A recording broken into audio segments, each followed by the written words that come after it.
Съм на гости в Пловдив в K-Aesthetics при прекрасните доктор Въжева и Марина, които съм си ги ангажирала днес след обяд, за да можем да отговорим на няколко въпроса по тема, която вълнува абсолютно всички ни, и това е темата с целулита. Към вас, доктор Въжева, обяснете ни много накратичко какво представлява целулита. Да, първо да кажа, наистина целулита е нещо нормално. 95, може би, процента от хората имат целулит. Факт е, че повече и при жените. Ще обясним защо. Целулита всъщност е при натрупване на масни клетки в подкожния слой на кожата и при тяхното изтласкване нагоре и опирането им в съединителната тъкан, която всъщност закрепва кожата към мускулите, започва да се получават неравности и така наречената портокалова кожа. Знам, че тук при вас имате нещо, което много помага в борбата с това зло. Да. Ще ни разкажеш ли? Да, разбира се.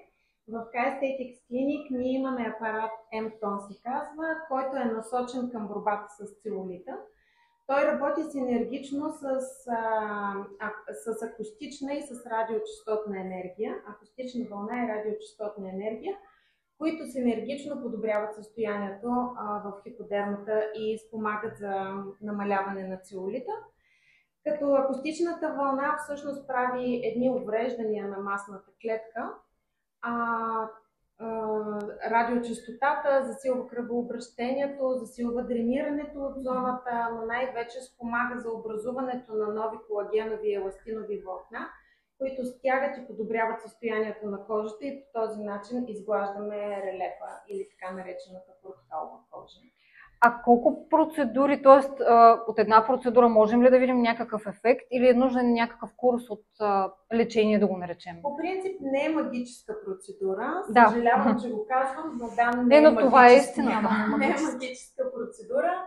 Да, наистина е необходимо няколко процедури в определена последователност да се извършат.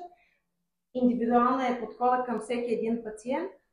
И хубавото е, че процедурата е приятна, не е болезнена, няма изгаряния по кожата. Това щях да питам, дали има усещане някакво неприятно. Усещането е за топлина, което може да се коригира в зависимост от търпимостта на пациента.